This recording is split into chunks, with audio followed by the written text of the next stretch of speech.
En 1989 se aprobaron los 3 primeros operadores de televisión privada en España.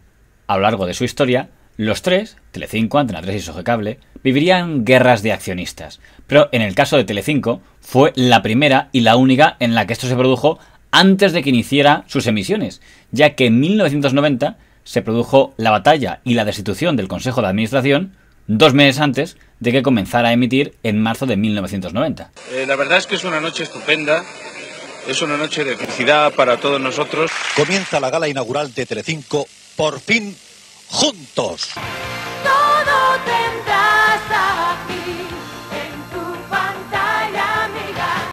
Telecinco había sido fundada principalmente por 3 grupos: Don Silvio Berlusconi, La Once y la editorial Anaya. Además, estos 3 grupos habían planeado que sacarían un diario de izquierdas, El Sol, para disputarle lectores a El País. Sin embargo, poco antes de que iniciara sus emisiones, se produjo una guerra accionarial interna. El presidente de Anaya, don Germán Sánchez Ruy Pérez, quería poner la cadena al servicio del vicepresidente del gobierno, don Alfonso Guerra, para apoyarle en su lucha interna dentro del PSOE contra el presidente don Felipe González, apoyado por Prisa. Pero el señor Berlusconi prefería una teleespectáculo bajo el modelo de su cadena italiana. La Once apoyó al magnate italiano y el señor Sánchez Ruy Pérez fue destituido como presidente de Telecinco. El señor Sánchez Ruy Pérez es el que recibe la comunicación por parte del gobierno de España del interés que tienen en que él encabece una nueva, digamos que propuesta de desarrollo en los medios de comunicación que tenía 2 brazos: el brazo audiovisual, que era Telecinco, y el brazo de un medio de prensa, que era El Sol. En el ámbito de Telecinco se produce un desencuentro muy importante a la hora de decidir cuál va a ser la compañía que comercialice la publicidad de la cadena. Y 2, a la hora de diseñar la oferta en la que va a consistir esa televisión. En la primera de ellas, Silvio Berlusconi impone que la cadena de explotación de la publicidad sea una de sus empresas, que se llamaba Publi España, ¿vale? Con la oposición de Germán y, sin embargo, la aquiescencia tanto de Miguel Ángel Durán. Querían dar esa pátina a Telecinco, esa pátina bueno, pues de línea editorial más o menos próxima al entorno del entonces vicepresidente. Y es verdad que el grupo Anaya planteaba pues que Telecinco tuviera muchas sedes territoriales, que hiciera un despliegue informativo extraordinario y que además pusiéramos al frente de todo eso a personas que tenían una determinada, diríamos, orientación política, ¿no? Berlusconi nos hablaba de Ramón Colom, es un nombre que... Exacto, sí. Ese era el digamos, jefe de, no ya de informativo, sino de televisión, que de la programación en general que querían imponer. O sea que Ramón Colom era el candidato de Germán, por cierto. Y no era Valerio Lazaroff, entiendo. No. Yo la verdad es que me quedé muy sorprendido en ese momento. Berlusconi se marchó echando fuego por los colmillos en aquel momento. Y el día 14 me llamó para decirme que si nosotros estábamos con el grupo Anaya en ese diseño, que él prefería poner a la venta sus acciones. Yo le dije que nosotros no estábamos por esa labor, que nosotros habíamos invertido en una televisión comercial y que contase con nuestra alianza.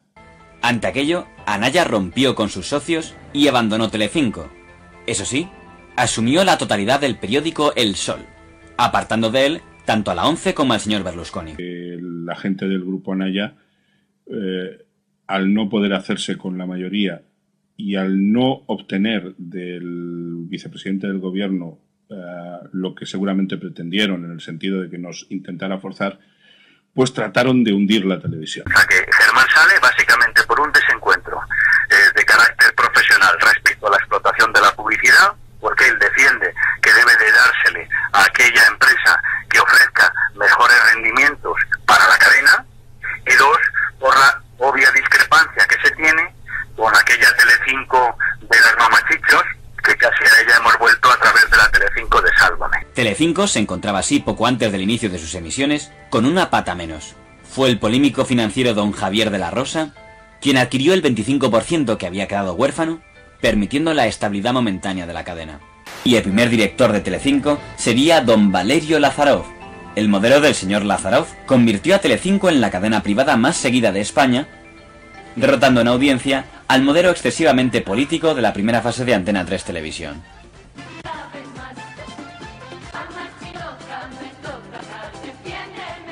Desde mi punto de vista, crueles con nosotros, porque las mamachichos eran inocentes, nos hemos adelantado en el tiempo. El hecho de que don Javier de la Rosa se convirtiera en uno de los principales accionistas con un 25% y con su hombre fuerte, don Alfredo Fraile, como vicepresidente de Telecinco, fue llamativo cuando se produjo la guerra de Irak y Kuwait y Telecinco entrevistara al dictador de Irak, si se tiene en cuenta que don Javier de la Rosa era el representante de Kuwait en España.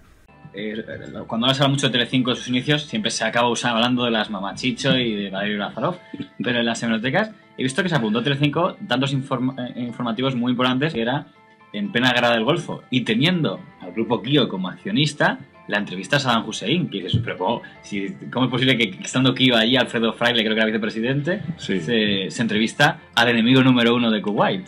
Bueno, en realidad no era propiamente el grupo Kio, era Javier de la Rosa, pero bueno, que en aquel momento el dinero, nosotros no sabíamos propiamente, el dinero lo ponía pues Tibidabo y bueno, pues podían venir de préstamos del grupo Kio.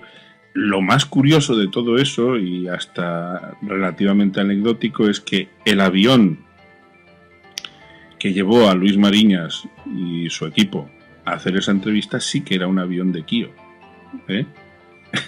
y entró en Bagdad, entró en Bagdad perfectamente, y vamos, sí, eso fue un tanto que se apuntó Telecinco.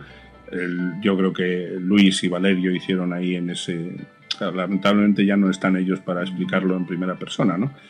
Pero hicieron una apuesta muy buena. Y nosotros, además, en términos informativos, nadie puede decir que Telecinco no hiciera un informativo muy razonable, normal. Y también puede afirmarse que los que optaron por una línea distinta, como fue el caso de Antena 3 en su primera época, hasta que luego llegó don Antonio Asensio, pues se equivocaron flagrantemente, porque solo hay que mirar los números, cómo nos fueron a nosotros los números y cómo les fueron a ellos. Y quiere un regidor, y quiere maquinistas y a un director. Aquí todo es posible, Telecinco es emoción. Las compras y ventas masivas a través de empresas fachadas y otras irregularidades serían examinadas por los tribunales años después. Se ha dicho en el informe, José Luis, que has presentado, que has leído hace un momento, que la ONCE tenía un 25% de participación en Telecinco. Yo más bien me apunto por el 50%, a través de dos empresas que la ONCE tiene el 25%, que es lo máximo que permite la ley. Directamente, pero controla un 25%. ¿Y Chocolate Strapa cuánto tiene? 25%. Y quien pueda demostrar lo contrario... Pero ¿y Chocolate Strapa cuánto tiene? Pregúntaselo a Juan José. Bueno, Fernández pero Chocolate Monreal. Strapa es de la ONCE. Entonces, bueno, claro, y el Cacao Maravillado, que es un chocolate, que es una marca que habéis comprado por 1.000 millones de pesetas a Telecinco y que se va ahora a comercializar como producto. La controlaba a través de una opción de venta que tenía Miguel Durán. Pero hay formas, en fin, de bordear la ley, digamos. No te apartes de nosotros Y no toques el botón. Esto es Telecinco en